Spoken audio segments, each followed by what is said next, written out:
going to build the box for you here. Before we, because what we all want to do, we all want to think outside the box. We all want to say, how could this attack have been successful? What if? That's what everybody wants to do. Okay, so but before you can think outside the box, I got to tell you what the box looks like in the first place. Okay, so we're standing here where Hood's division is. Everybody hear me all right? Okay. All right, so Hood's division is deployed in a box. It's called a box formation. 2 brigades up and 2 brigades back. So you've got on the right front is Evander Law's Alabama Brigade, and he's over by where the Alabama Monument is. Very simple. Okay.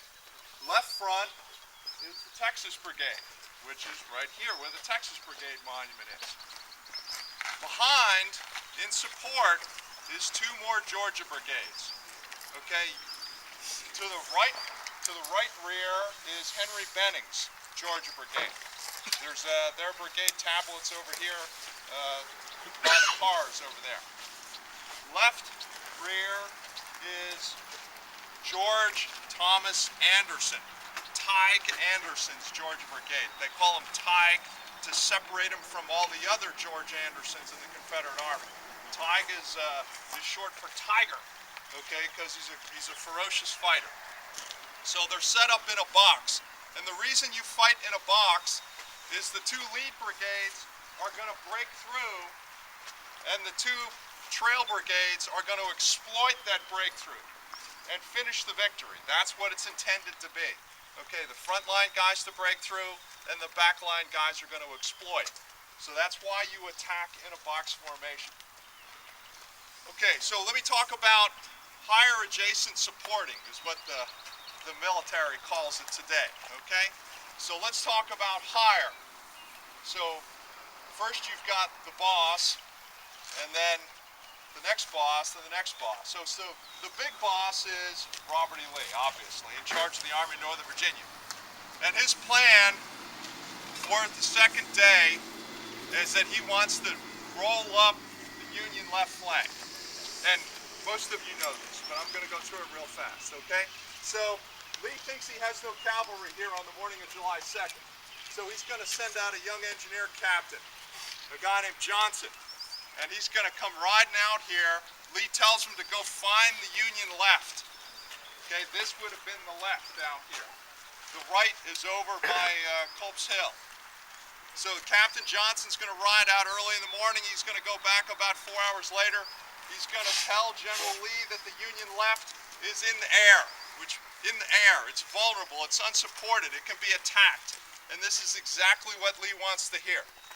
So Lee's going to tell Longstreet to move his corps in a manner so they can't be seen, to come up and attack up the Emmitsburg Road and hit the Peach Orchard. Captain Johnson says there's 200 Union men in the Peach Orchard. And a small battery of guns. So this is going to be a piece of cake. 20,000 guys against 200 guys, simple. We're going to roll up Union left flank. Okay, so Longstreet's got to move unobserved. So he can't move on this side of the ridge in the open. He's got to move on that side of the ridge. There's no good roads over there. It's going to take Longstreet a long time to get into position. And by the time he finally gets into position, there's not 200 guys in the Peach Orchard anymore. There's 10,000 guys in the Peach Orchard. Okay, because General Sickles, Dangerous Dan Sickles, has disobeyed orders and pushed his corps 3/4 of a mile forward and is now occupying the Peach Orchard. He's got 5,000 men along the Emmitsburg Road. He's got another 5,000 men along the base of the hill here. They run from Peach Orchard, wheat field. On the other side of those woods is the wheat field. Devil's Den. Devil's Den's at the base of Little Round Top. You really can't see the wheat field. You really can't see Devil's Den. Okay? So, Lee's plan is he's going to tell Longstreet to roll up the Union left flank. So the initial plan is they're going to have 2 divisions hit the Peach Orchard, okay, moving this way. Not this way, but this way. Okay, so you've got, initially it's McLaws and then Hood. And then Dick Anderson is going to come in on the left. Now where's Pickett at this time? Yeah, he's on the other side of the mountain. And what's he doing over there? Guarding the train. Yeah, he's doing a cavalry job because Stewart's off someplace else.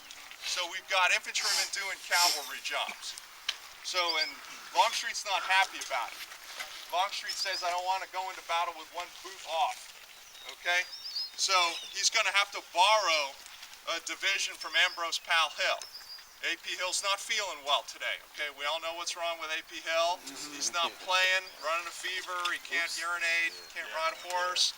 Not being very helpful here today. Not at all. So, we're going to borrow a division, Dick Anderson. No big deal. Dick Anderson had worked for Longstreet prior to the reorganization, so it's not that big of a deal. And he's going to set up what they call an in echelon attack. Everybody familiar with an echelon?